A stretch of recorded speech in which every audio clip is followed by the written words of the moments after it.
안녕하세요. 저는 50대 후반 여자입니다. 이렇게 사연을 쓰게 된 것은 제 운명이라고 생각했던 사람이 최악의 추태로 저를 구렁텅이에 빠뜨린 사연을 말해드리고 싶기 때문입니다. 저는 사랑이라 생각했던 남편에게 배신을 당했지만 그 후에 다시 생각지도 못했던 인연을 만났습니다. 돌고 돌아 행복을 되찾은 저의 파란만장한 이야기 좀 들어보실래요? 저는 작은 시골 마을에서 자랐어요. 하루에 몇 번 오는 버스를 타고 나가야 장에 나갈 수 있는 그런 곳이었죠. 저희 부모님은 넓지 않은 밭을 일구며 하루하루 열심히 살아가고 계셨어요. 저희 가족의 삶이 180도 바뀐 것은 연락이 끊겼던 고모 할머니를 만나면서부터입니다. 고모 할머니는 제과점으로 돈을 벌고 주류 사업에도 손을 뻗어 혼자 힘으로 어마어마한 돈을 버신 분이었어요. 고모 할머니는 결혼을 안 해 자손이 없었죠. 고모 할머니가 검은 승용차를 타고 저희 집에 왔던 그날이 아직도 기억납니다. 그날 이후 저희 집은 읍내에 볕 잘 드는 2층 집으로 이사를 했습니다. 아빠는 농사를 정리하고 읍내에 금은방을 여셨죠. 새 집에 사는 건 좋았지만 한편으론 새로운 생활이 답답하게 느껴지기도 했어요. 읍내로 이사 간 지 1년쯤 되었던 어느 날이었어요. 저는 하굣길에 집으로 가지 않고 시골로 가는 버스를 잡아탔어요. 어느 순간 저도 모르게 버스에 올라 있었죠. 그런데 버스에서 웬 남자애가 말을 거는 게 아니겠어요? 그 남자애는 어릴 때부터 자주 같이 놀던 동네 친구 수호였습니다. 야, 너 미희 아니냐? 너네 집 이사 가고 잘 지내는지 궁금했는데 여기서 이렇게 만나네. 근데 너 되게 이뻐진 것 같다. 너희 부모님은 잘 계시지? 아, 너네 형이랑 누나도 다시 와서 공부한다면서? 새 집에서 사니까 좋냐? 어떻게 한 번을 안 놀러 오냐? 근데 너 어디 가는 거야? 수호잖아. 웬일이야. 까까머리 중학생 됐네. 와, 벌써 1년이나 됐네. 난 뭐 새 집에서 사는 건 좋은데 그냥 좀 답답하달까? 예전 동네가 자꾸 생각나더라고. 너네랑 같이 놀던 것도 생각나고. 야, 근데 너 내 소식 궁금했다는 거 거짓말이지? 궁금했으면 편지라도 보내지 그랬어. 그 뒤로 저는 가끔 수호와 함께 버스를 타고 고향 마을에 가서 또 다른 추억을 만들었죠. 그러다가 저희가 중3이 되던 봄이었어요. 어느 날 시내에서 수호를 마주쳤어요. 저는 반갑게 손을 흔들며 인사를 했는데 그날따라 수호 표정이 안 좋은 겁니다. 무슨 일 있냐고 물어도 말을 안 하던 수호는 아버지가 몸이 많이 안 좋으시다는 얘기를 털어놨어요. 수호네 아버지는 예전부터 기침을 많이 하셨는데 최근 들어 기침이 심해지고 앓아 눕는 날이 많아졌다는 거였습니다. 읍내 병원에 가봤더니 더 큰 병원에 가봐야 할 것 같다고 했다는 거예요. 그런데 집안에 돈이 없으니까 당사자부터가 치료할 의지가 없다는 거였습니다. 저는 그날 처음으로 아빠에게 부탁이란 걸 해봤어요. 수호네 아버지가 많이 아픈 것 같은데 좀 도와줄 수 없겠냐고요. 아버지는 검사를 제대로 받을 수 있는 대학병원을 알아봐 주시고 치료비도 대주셨습니다. 한 동네에서 가족같이 살던 사람들인데 모른 척할 수 없다면서요. 검사 결과는 안타깝게도 폐암이었습니다. 병원 치료에도 별로 차도를 보이지 못했죠. 수호 어깨가 축 처져 있는 걸 보니 마음이 아프더군요. 그렇게 1년이란 시간이 또 흘렀어요. 그런데 어느 날 수호가 저희 학교 앞에 찾아온 게 아니겠어요? 저한테 고맙다는 말을 하는데 웬일인지 애가 입술을 꼭 깨물면서 말하더군요. 미희야, 너한테는 정말 뭐라고 할 말이 없다. 너희 집에 빚진 거 내가 어른 되면 꼭 다 갚아줄게. 우리 가족 도와줘서 정말 고마워. 내가 커서 돈 벌면 꼭 너랑 너희 아버지에게 보답할게. 우리 수연이도 내가 꼭 공부시켜서 너희 가족한테 보답하라고 할 거야. 야, 너는 무슨 말을 그렇게 섭섭하게 하냐? 우리 사이에 빚 같은 게 어딨어. 우리 아빠도 가족이다 생각하고 도와주시는 거라 했으니까 신경 쓰지 말고 아버지 낫게 할 생각이나 해. 네가 그랬잖아. 정신만 똑바로 박혀있으면 못할 일이 없다고. 열심히 노력하면 네 아버지 낫게 할 수 있을 거야. 그러니까 힘내. 저도 눈물이 나는 걸 꾹 참느라 괜히 씩씩한 척 큰 소리를 쳤어요.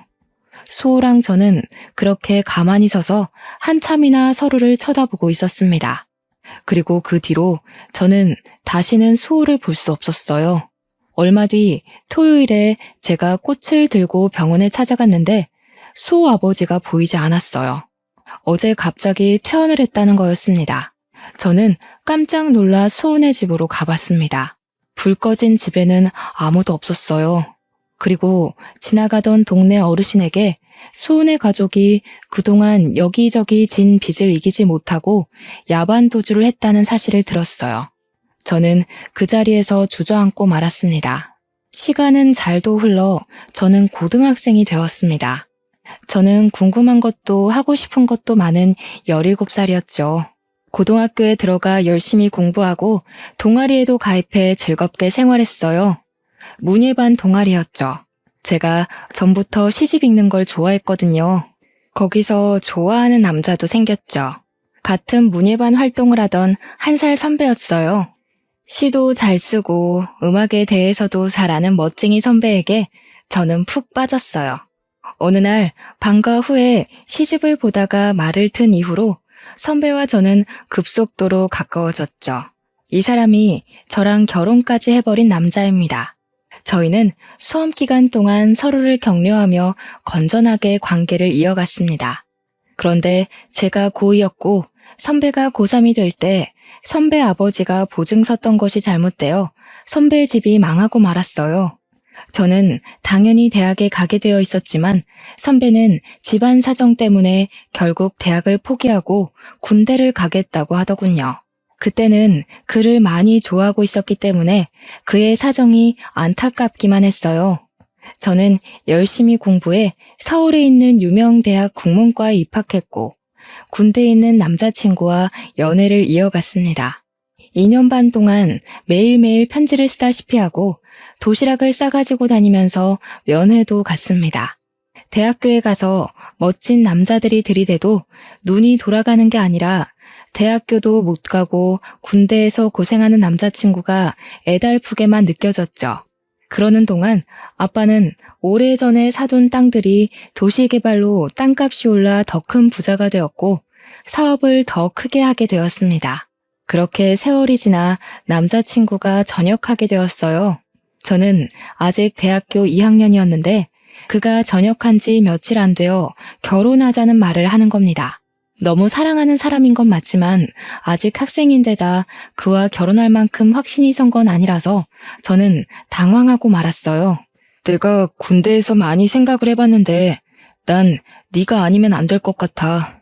너랑 같이 단란한 가정을 꾸미면서 살면 정말 행복할 거란 생각이 드는데 어차피 내 아내는 네가 될 텐데 우리 괜히 시간 끌지 말고 빨리 결혼하는 게 좋지 않을까? 군대에서 무슨 바람이 들었는지 나오자마자 결혼 거리더군요. 2달 동안 얼굴 볼 때마다 나랑 결혼 언제 할래? 이러면서 조르는 거였어요.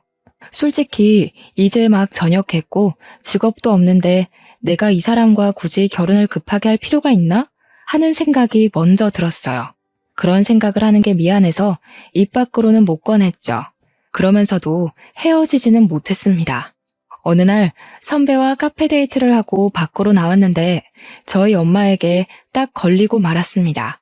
엄마가 반찬 가져다 주신다며 자취방에 오셨다가 저희랑 딱 마주치신 거였어요. 이 모든 건 아빠 귀에 들어갔고 아빠로부터 불호령이 떨어졌습니다. 저는 꼼짝없이 선배를 데리고 집으로 갔습니다. 엄마도 그랬지만 선배를 눈앞에서 본 아빠는 더욱 마음에 안 드는 눈치였어요. 평소 사람 좋기로 소문난 아빠가 왜 저러나 싶을 정도로 제 남자친구를 고가운 눈으로 보시더군요. 우리 미희는 어디에나 내놔도 아쉽지 않은 신부감이고 내가 더 훌륭하게 만들 수가 있어. 현실은 현실이라네. 다 큰 처자랑 그만큼 연애했으면 책임을 져야 하는데 자네는 우리 미희를 책임질 능력이 없자는가. 서로 앞길 막지 말고 이쯤에서 헤어지게나. 이런 말 하는 거 고깝게 생각하지 말게. 이렇게 기우는 결혼은 결혼 후가 더 힘들어질 수가 있어. 연애라는 게 누가 반대하면 더 애틋해지는 법이잖아요. 저는 부모님이 그럴수록 선배와 헤어지고 싶지 않다는 마음이 강해졌어요. 자식 이기는 부모 없다고 하죠. 제 쇄고집에 저희 부모님도 두 손 두 발을 다 들어버렸어요. 지금 생각하면 그때 아빠 말을 들었어야 했어요. 문제는 시어머니를 처음 만난 자리에서 이미 시작되었습니다. 졸업반이었던 저는 유명 출판사에 취직이 결정된 상태였고 남편은 배달 일을 하며 근근히 살고 있었어요. 연애는 5년 넘게 했지만 시어머니를 만나는 건 처음이라 엄청 긴장했습니다. 시어머니는 제 얼굴을 보자마자 제 부모님 재산에 대해 주파나를 굴리는 게 뻔한 대사들을 늘어놓더군요. 그 동네가 개발이 되어서 돈푼 깨나 손에 쥔 알부자들이 많기는 하지. 그렇기는 해도 그런 시골에서 돈이 많아봤자 아니겠냐. 아참, 그러고 보니 서울에도 집이 있다지 않았니? 평창동이랬나? 평창동이면 뭐 괜찮지. 너희들 결혼할 때 집 한 채는 넉넉히 해주겠구나. 어이 참 엄마도 그런 말 하지 마시라니까. 평창동 집 얘기는 뭐하러 꺼내세요? 미 아버지가 미를 얼마나 애지중지하시는데 어련히 알아서 해주시려고. 저희는 그냥 때 되면 결혼 준비나 잘하면 돼요. 쓸데없는 말로 초치지 마세요. 솔직히 기분이 너무 안 좋더군요. 아, 시어머니가 보통이 아니구나 하는 생각이 머리를 스쳐 지나갔습니다. 하지만 저는 브레이크 없는 차처럼 멈추지를 못했어요. 제가 그때까지 붙잡아 놓은 걸 놓지 못했죠. 그때 멈추지 못한 게 제 인생의 가장 큰 한이랄까요? 결혼 얘기가 구체화되고 있던 어느 날 남편이 말하더군요. 우리 아빠 회사에 들어가고 싶다고요. 막내딸 사위 체면을 생각하면 당연한 일 아니냐고 당당하게 요구하더군요. 우리 아빠는 말이야, 우리 어릴 때부터 부모는 물고기 잡는 법을 알려줘야지 물고기를 잡아주면 안 된다고 하셨거든. 자식들에게 맹목적으로 퍼주는 분이 아니라고. 그러니까 헛된 기대 갖지 말고 자기 힘으로 자립할 생각을 하라고. 야, 너랑 나 사이에 무슨 그렇게 따지는 게 많아. 내가 나 좋자고 이러는 게 아니라 내가 직업이 번듯해야 너도 어디 가서 꿀리지 않고 서로 좋다는 거잖아. 장인어른이 그렇게 말해도 네가 좀 더 밀어붙여줄 수 있는 건데 왜 그렇게 딱 잘라 말하는데? 그러니까 번듯한 직업 갖고 싶으면 알아서 노력하라고. 나 어디 가서 얼굴 좀 들고 다니게. 내 핑계 대지 말고 솔직히 말해봐. 제대로 된 데 이력서 한번 안 내보고 하늘에서 감이 떨어지기만을 기다리잖아. 결혼 허락도 어렵게 받았는데 괜히 아빠 뿔나서 결혼 뒤집게 만들지 말고. 네가 그렇게 인정머리 없는 앤지 정말 몰랐다. 실망이야. 남편이 하는 말도 기분 상하는데 시어머니까지 전화해서 저를 닥달하더군요. 너는 애가 왜 그렇게 생각이 없니? 네가 결혼할 남편인데 주영이 말 들어보니까 완전 남말하듯 말했더구나. 주영이가 대학 못 간 게 지금도 나는 한이다. 요즘 같은 세상에 대학 못 나오면 무시당하기 십상인데 직업이라도 번듯해야 되지 않겠니? 이제 한 가족인데 주영이가 너희 아버지 회사 들어가면 누이 좋고 매부 좋고 남보기도 좋고 얼마나 좋니? 어머니, 저희 부모님 진짜 어렵게 설득했어요. 저희 아빠 자격 없는 사람한테 회사 안 물려준다고 저희 언니, 오빠한테도 함부로 자리 안 주시는 분이세요. 지금 주영 씨 회사에서 꽂아달라는 말 나오면 무슨 수를 써서라도 결혼 뒤집어 엎으려고 하실 거라고요. 참네. 무슨 놈의 집안이 잘나면 얼마나 잘났다고 그렇게 유세를 떨어? 그래봤자 너희 집도 농사나 짓던 집안 아니냔 말이야. 꼬박꼬박 말대답하는 본세가 싹수 없는 게 이제 보니 부전여전이구나. 어차피 결혼하는 거 사위한테 폼나게 한 자리 떡하니 주는 게 사돈되는 예의지.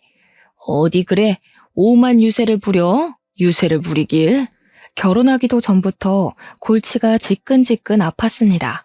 불행 중 다행이랄까요?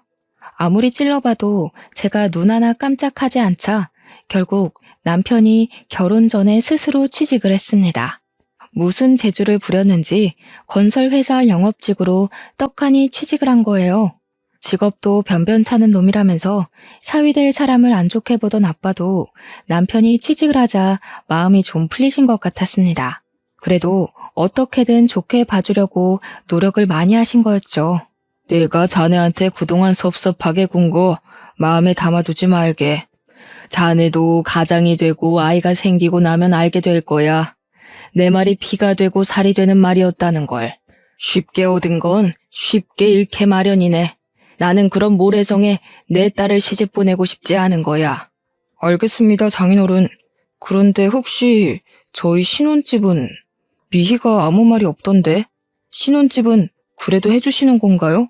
아무래도 제가 취직한 지도 얼마 안 되고 하다 보니 미희가 알아서 하리라고 생각해서 여태 말은 안 했는데 시기 얼마 안 남았으니 그래도 물어는 봐야 할 것 같아서. 어허, 이 사람 아직도 정신을 못 차렸구먼. 결혼하면서 저가에서 떡이 뚝 떨어지기를 바라는 사람이 어디 있나? 자네가 그러고도 남잔가? 신혼집 얘기 한 번만 더 하면 미희가 죽는다고 나서도 이 결혼 없던 걸로 만들겠네. 아빠는 저를 불러 말씀하셨어요. 미희야, 진짜 이 결혼 해야겠니? 아빠는 진짜 걱정이 태산이다. 저렇게 책임감 없는 놈이랑 결혼해서 네가 혹시나 안 좋은 꼴 당하지는 않을지. 결혼식이 한 달 앞으로 다가온 시점이었죠. 솔직히 말해서 그 시점에서는 청첩장도 다 돌렸겠다. 결혼을 돌린다는 건 있을 수 없는 일처럼 보였어요. 너무 걱정하지 마세요, 아빠. 그 사람 말만 그렇게 하지. 또 자기 할 일 알아서 하는 거 보셨잖아요. 제가 앞으로 그런 생각 못하도록 잘 얘기하고 보필할게요. 원래 그런 사람 아닌데 집안 형편이 갑자기 힘들어져서 그런 거니까 조금만 이해해 주세요. 아직 경험이 적어서 그렇지 지금까지처럼 제가 옆에 있어주면 잘 헤쳐나갈 수 있는 사람이라고 생각해요. 아빠의 걱정스런 얼굴을 뒤로하고 저는 결혼식을 올렸습니다. 신혼생활은 나름대로 즐거웠어요. 시어머니가 틈만 나면 귀따갑게 불평하는 것만 빼면요.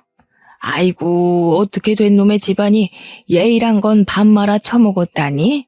이게 날로 먹겠다는 거지 뭐야. 딸내미 시집 보내면서 빈손으로 보내는 놈의 집안이 어디 있어? 농사나 짓던 상놈의 자식들이어서 그런가? 우리가 지금 이렇게 없이 산다고 무시하는 거지 뭐야.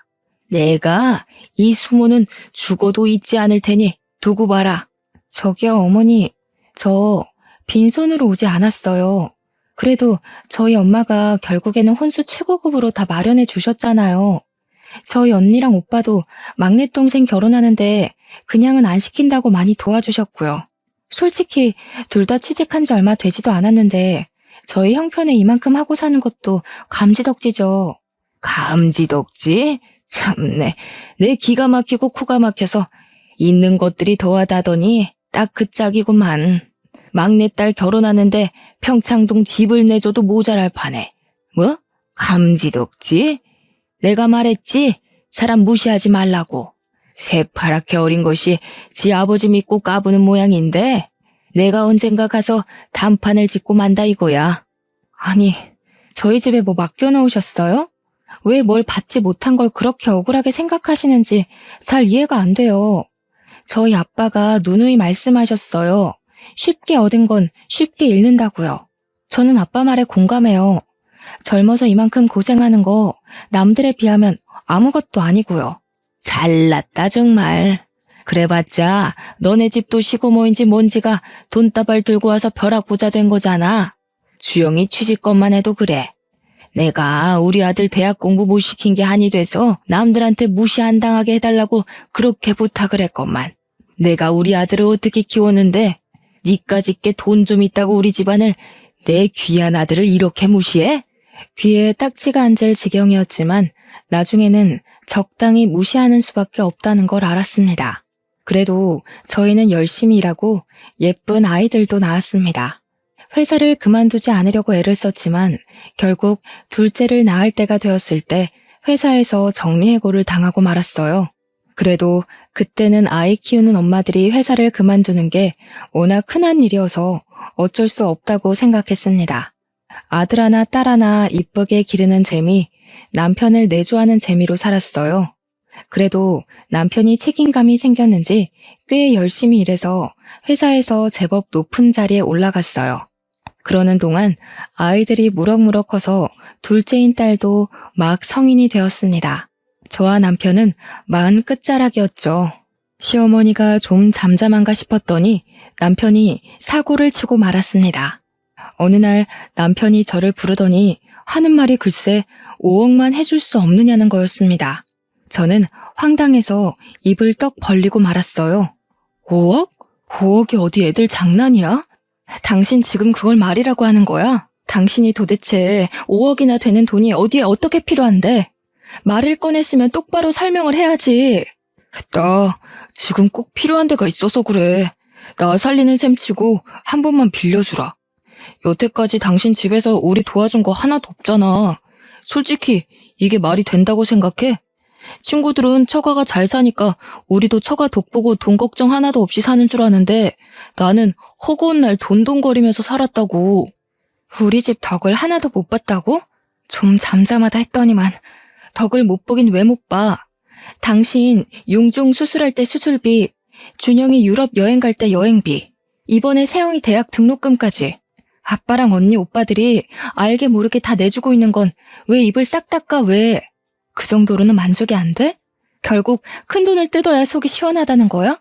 아니 그게 아니고 당신 집이 그렇게 부잔데 나는 돈에 죽고 돈에 울면서 치사하게 살아왔다 이거지. 솔직히 당신 집에는 5억 정도는 아무것도 아니잖아. 당신은 내가 불쌍하지도 않아? 어쩜 그렇게 인정머리가 없어? 장인어른이나 당신이나 똑같아.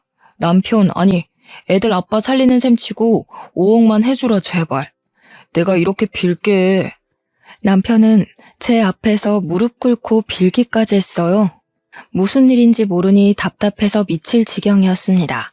그러던 와중 남편의 가장 친한 친구에게 전화가 와서 알게 됐습니다. 남편이 어마어마한 사고를 쳤다는 걸요. 주영이 그놈 예전부터 좀 허무맹랑한 데가 있었잖아요. 저도 말려봤는데 한탕 하겠다면서 주식에 자꾸만 쏟아붓더라고요. 그러다가 결국 회사 돈에까지 손을 댄 모양이에요. 저한테 도와달라고 부탁하는데 제가 그런 돈이 어디 있습니까? 하룻밤을 뜬 눈으로 지새운 저는 결국 다음날 남편을 붙잡고 따졌습니다. 당신 진짜 제정신이야? 당신이 어떻게 나한테 이럴 수가 있어? 내가 당신 하나 믿고 여기까지 온 거 몰라? 준영이, 세영이 아직 대학 졸업도 못했는데 애들이 알면 뭐라고 그러겠어. 애들 보기 부끄럽지도 않아? 나는 여태까지 애들한테 정직하게 열심히 살면 뭐든 할 수 있다고 가르쳤어. 당신이 그걸 다 망친 거야. 그런 범죄를 저질러서. 그래, 내가 회사 돈에 손 좀 댔다. 됐어. 어쩔래? 마누라는 25년 내내 처갓집 돈이라고는 구경도 못하게 만들지. 내가 열받아서 회사 돈이라도 좀 건드려봤다. 어쩔래? 내가 오죽하면 그랬겠니? 내가 오죽 열받았으면 그랬겠냐고. 뭐야? 처가 돈 못 뜯어먹는 게 열받아서 회사 돈에 손을 댔다는 거야? 그게 무슨 해괴망측한 논리야. 당신이랑 당신 어머니는 어쩜 그렇게 논리가 한결같이 거지근성이야? 왜 우리 집에 돈을 맡겨놓기라도 한 것처럼 돈 못 받는다고 핏대를 세우고 억울하기까지 하다는 거냐고. 그래, 억울하다 억울해. 내가 너같이 재미없는 여자랑 살면서 처가 독도 하나 못 본 게 아주 억울해서 미칠 지경이다. 난 말이야, 솔직히 네가 처음에만 그러는 거지 시간 지나면 당신이 바뀔 줄 알았어. 부잣집 아가씨니까. 내가 벌어오는 쥐꼬리만한 월급 가지고 쪼개고 쪼개면서 살림 꾸릴 줄 누가 알았냐고. 이럴 거면 내가 당신이랑 왜 결혼해? 내가 진짜 바보였네. 당신 같은 남자 믿고 열심히 살아온 내가 지금은 저 사람이 못나게 굴어도 힘들어서 그러는 거다 하면서 어떻게든 이해해 주려고 애쓴 내가 바보였어. 그날 저는 남편에 대한 모든 희망을 버렸습니다. 그러거나 말거나 남편은 매일같이 자기 좀 살려달라고 저를 닥달했어요.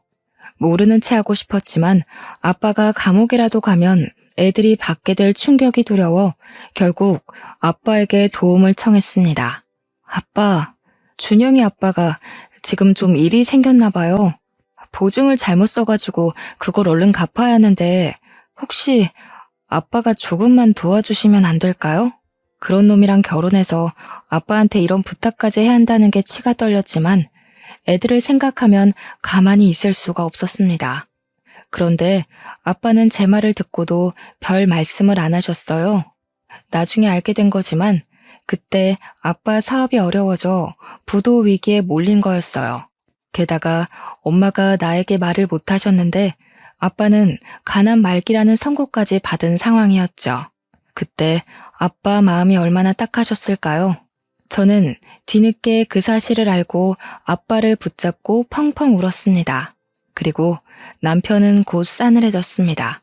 저희 아빠 회사가 어려워졌다는 걸 알게 된 거죠. 그 이유를 곧 알게 됐습니다. 저한테는 말도 안 걸던 사람이 이제는 대놓고 어떤 여자와 통화를 하더군요. 그 여자는 남편이 고객을 접대하려고 자주 데려갔던 룸살롱의 사장이었습니다. 남편이 일 때문에 룸살롱에 드나든다는 건 알고 있었지만 영업하는 사람이니 어쩔 수 없기도 하고 크게 걱정하지는 않았어요. 남편이 자기는 그런 여자들 더럽기만 하다면서 거저 줘도 안 먹으니 걱정 말라고 큰 소리를 쳤거든요. 그런데 알고 보니 남편은 그 더럽다는 여자랑 군대에 있을 때부터 그렇고 그런 사이였던 거였습니다. 이 새벽에 어딜 가서 안 들어오나 하고 베란다로 나가보니 남편이란 작자는 스피커까지 켜놓고 룸살롱 마담이랑 통화하고 있었습니다. 저는 조용히 휴대폰 녹음기를 켜서 그 통화를 녹음했어요. 혜은아, 나는 진짜 너밖에 없어. 마누라는 아무짝에도 쓸모가 없어. 내 사랑은 25년 전이나 지금이나 한결같이 너밖에 없다는 거 알지? 이렇게 아무것도 못 뜯어낼 줄 알았으면 처음부터 그냥 너랑 결혼할 걸 그랬어. 나 이제 진짜 더 이상 그 여자랑 살 이유 없어. 계획은 다 틀어졌지만 이제 상관없어.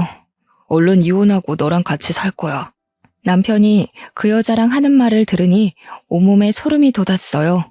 귓가가 윙윙거리고 그 자리에서 쓰러질 것만 같았지만 무슨 말을 하는지 제 귀로 똑똑히 들어야 했습니다. 알고 보니 군대 갔다 와서 저한테 들이댄 것도 저한테 콩고물이라도 얻어서 그 여자한테 갖다 바치려고 그런 거였더군요. 뜯어낼 거 다 뜯어내서 그 여자에게 새 장가들 심산이었던 거였습니다. 아니, 그 여자는 자기 남편이 감옥 가게 생겼다는데도 아무것도 안 해준다는 거야? 나 같으면 내 장기를 팔아서라도 어떻게든 돈을 마련해주겠다. 자기는 어떻게 그런 여자랑 25년이나 살았어? 그러게나 말이야. 그 옆엔 내가 다른 건 몰라도 애들을 끔찍하게 생각하는 사람이니 애들 아빠가 감옥 가게 생겼다고 하면 아빠를 팔아서라도 뭐라도 해줄 줄 알았지. 괜히 거짓말해준 홍석이한테만 미안하게 됐지 뭐야. 하여튼 그 옆엔 애도 독한 여자라니까. 아, 됐어. 자기, 나 돈 많이 버는 거 몰라? 5억? 그까짓 돈 나 하룻밤에도 버는 사람이야. 그 옆엔 애랑은 차원이 다르다고. 자기 하나 정도 책임지는 거 일도 아니니까 걱정 말고 나한테 와. 이제 나도 자기랑 좀 편하게 쉬고 싶네. 역시 능력 있는 여자가 좋구먼. 집에서 바가지 긁을 줄이나 아는 옆엔 애랑은 차원이 다르지 그럼. 거리 어머니 최고라니까. 내가 처음부터 알아봤어야 하는 건데. 다음날 아침 저는 뻔뻔하게 식탁 앞에 앉은 남편에게 밥 대신 어젯밤 통화의 녹음을 틀어줬습니다. 독한 년, 네가 그딴 식으로 하니까 너한테 정을 줄래도 줄 수가 없는 거야. 치가 떨리는 년. 더 이상 내려갈 바닥도 없었습니다. 그래도 아이들 아빠이기에 그때까지도 저는 끝장을 보고 싶지는 않았어요. 고민하다 시어머니를 찾아갔습니다. 당신 아들의 쓰레기 짓을 밝힐 생각이었습니다. 그런데 시어머니가 자기가 먼저 선수를 치는 게 아니겠어요? 너희 집 망했다면서? 그렇게 유세 부리더니 꼴 좋지 뭐야. 내 그럴 줄 알았다니까. 우리 아들 도와주지도 못하는 며느리는 이제 필요 없다 이거야. 솔직히 너한테 볼 게 돈 많은 친정밖에 더 있었니? 우리 주영이는 훨씬 더 능력 있는 여자 만날 수 있다고 내가 누누이 말했지? 능력 있는 새며느리 들어오면 나야 좋지. 당신 아들이 그래요? 능력 있는 여자 새로 만날 거라고? 그래, 능력 있는 커리어우먼 만난다길래 내가 그러라 그랬다. 진즉에 그랬어야지. 인생에 하등도 만들고 툭하면 바가지나 긁는 옆에 내를 뭐 좋다고 수십 년이나 데리고 살아? 지네 돈은 지네 돈이라고 움켜쥐고 한 푼도 안 주려고 부들부들 떨더니 잘 됐지 뭐. 이제 서로 갈 길 가면 되는 거 아니냐? 그 여자가 커리어우먼이라고요? 어머니, 그 여자 무슨 일 하는지 몰라서 그러시는 거죠? 당신 아들이 결혼 전부터 술집 다니면서 사귄 여자라고요. 자기 입으로 그렇게 더럽다고 저도 안 먹는다고 멸시하던 그런 여자라고요. 그래도 좋으시다는 거예요? 진짜 애들 아빠가 그런 여자랑 붙어 먹어도 괜찮으시냐고요. 아이고 참네. 요즘 같은 세상에 직업의 귀천이 어디 있나. 개같이 벌어서 정승같이 쓴다는 말이 괜히 있는지 알아? 그리고 너 그거 아니? 주영이 회사에 넣어준 것도 그 여자가 해준 거. 너는 아무리 부탁해도 안 들어준 걸 그 여자는 한 방에 해결해준 거란다. 이제 무슨 말인지 알겠지? 알아들었으면 내 아들 앞길 막지 말고 썩 꺼지거라.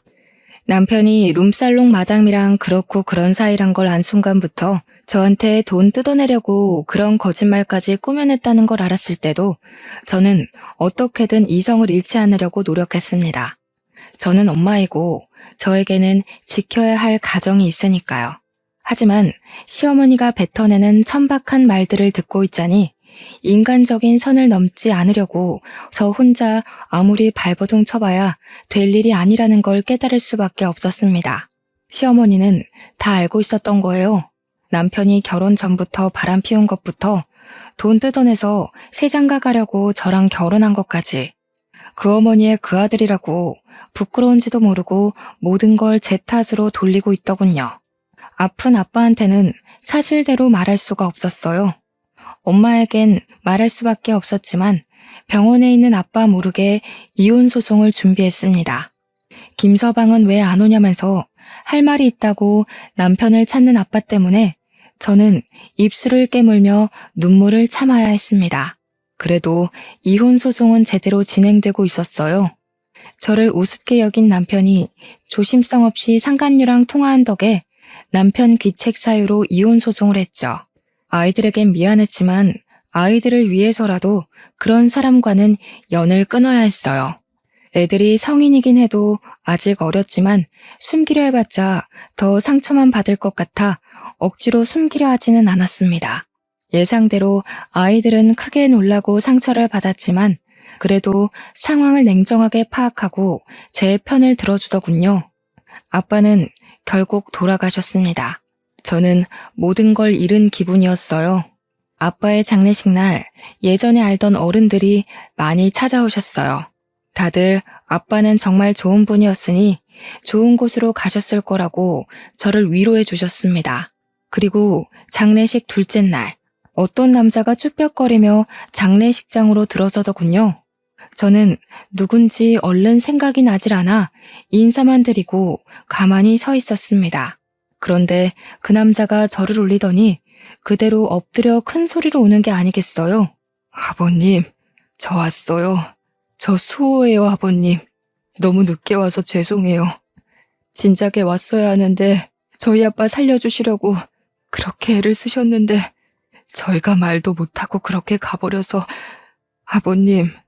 아버님 죄송합니다.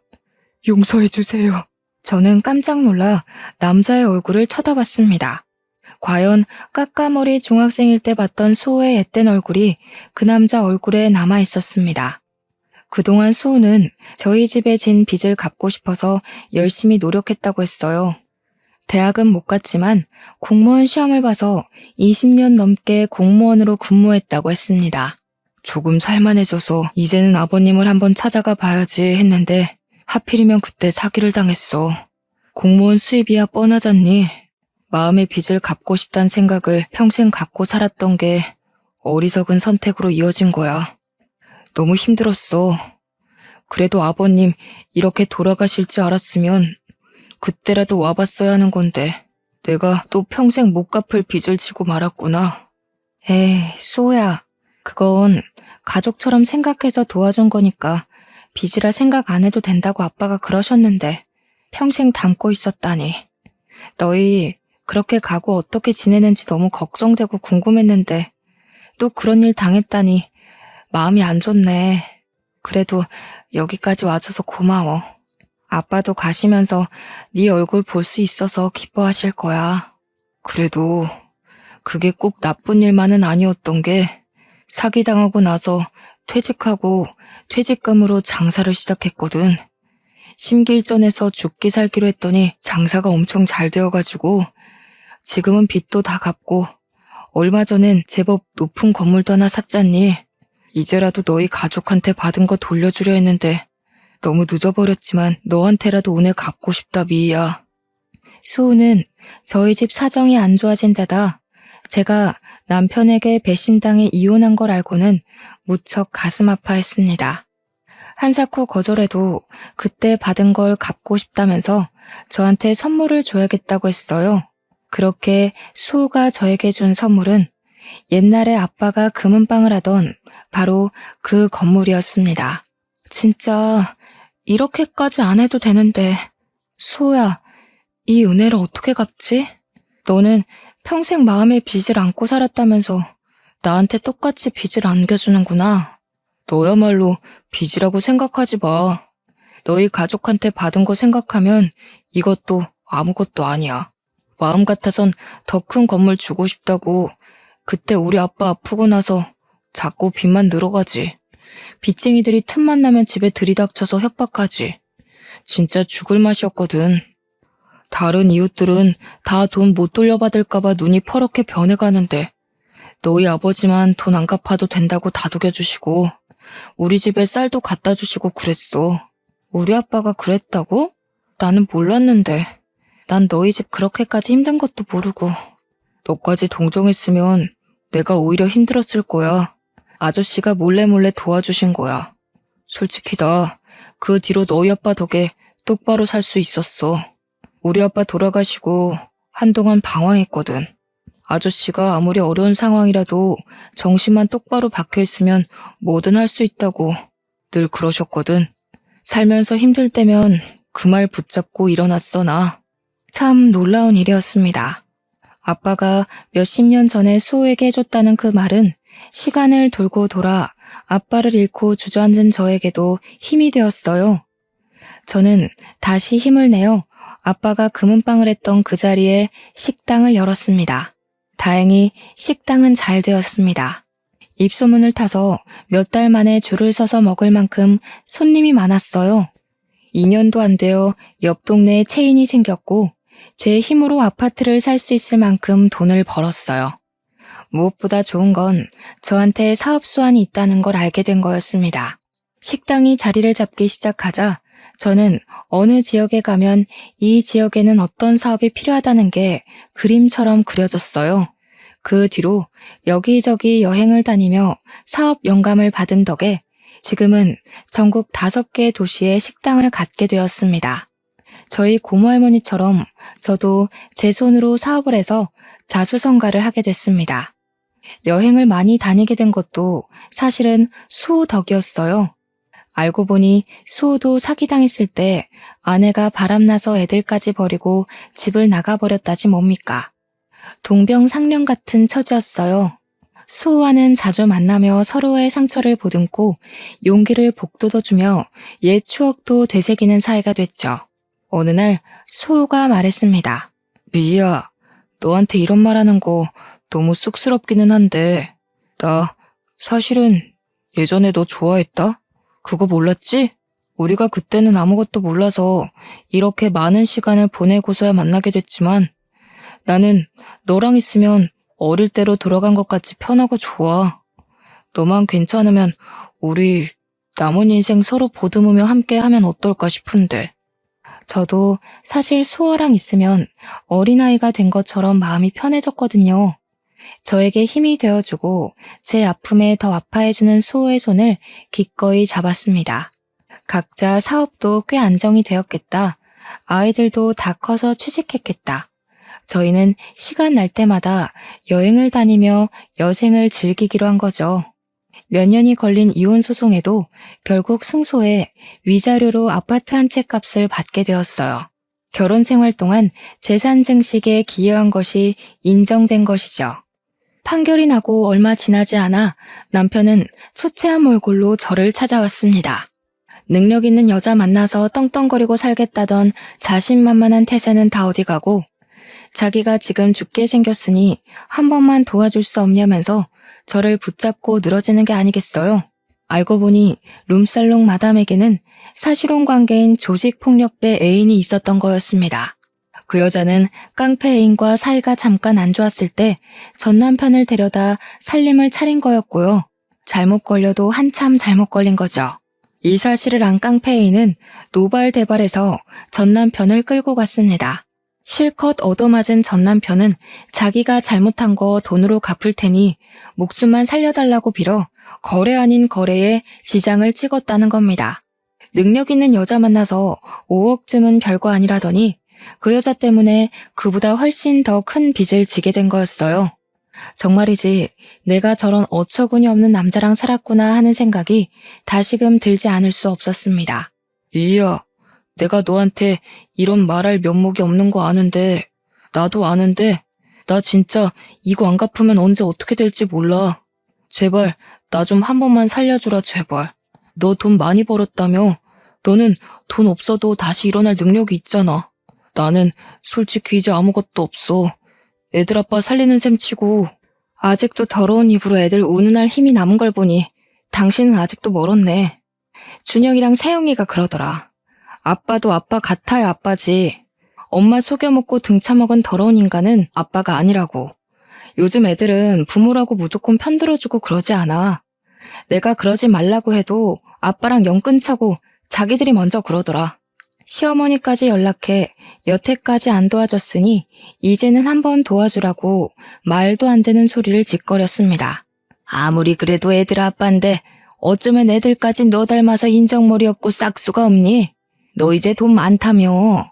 지금껏 못 쌓은 덕 쌓는 셈 치고 애들 아빠 한 번만 도와줘라. 걔가 그 나이에 무슨 재주로 그 큰 돈을 만드니? 어머니, 전 그 사람이 못나게 굴어도 전 상황이 어려워서 그런 거려니 조금 있으면 괜찮아지겠거니 했어요. 그런데 아니더라고요. 제가 이해해주면 할수록 그 사람은 점점 더 최악의 인간이 되더군요. 이제 보니 그런 인간 쓰레기 만드는데 어머니가 톡톡히 공을 세우셨네요? 어머니도 그러지 마세요. 그거 자식 위하는 거 아닙니다. 애들은 그 인간 상종도 말라는데 저는 전 남편이란 인간에게 똑똑히 한마디 해줬습니다. 우리 아빠가 그러셨거든. 아무리 힘들어도 정신만 똑바로 차리면 뭐든 할 수 있다고. 솔직히 당신 같은 쓰레기가 정신을 차릴 수 있을진 모르겠지만 자기가 싼 똥은 자기가 치우는 거라는 망고의 진리를 이제라도 배워. 배움에는 때가 없는 법이라잖아. 이제라도 배워서 제발 죽기 전에 한 번이라도 사람 구실하면서 살아. 그게 당신의 마지막 살 길이야. 이제는 정말 아무 걱정 없이 사업은 사업대로, 사랑은 사랑대로, 탄탄대로입니다. 얼마 전에는 제 아들이 결혼할 여자를 데려와 상견례 자리에 지금의 남편 수호와 함께 나갔습니다. 저희는 식은 안 올렸지만 혼인신고를 하고 부부로 살고 있습니다. 저의 가장 든든한 지지자인 남편은 이제 제 아이들 아빠 노릇을 톡톡히 해주고 있답니다. 똑같이 어려운 상황에서 대학에 못 갔지만 자기 힘으로 노력해서 일어난 멋진 새로운 아빠가 아이들에게 생긴 거죠. 제 이야기는 여기까지입니다. 제 첫 결혼은 최악이었지만 지금은 정말 행복한 삶을 살고 있어요. 처음부터 서로를 알아봤으면 좋았을걸. 전 남편이라는 쓰레기 때문에 너무 먼 길을 돌아왔네요. 하지만 저는 후회하지 않아요. 아이들이라는 좋은 선물도 받았고 아픔을 딛고 일어나는 법도 배웠으니까요. 이렇게 뒤늦게라도 찾은 행복을 여러분께 조금이라도 나눠드리고 싶네요. 여러분도 저희 아빠 말처럼 어떤 상황에서도 포기하지 마시고 행복을 찾으셨으면 좋겠습니다.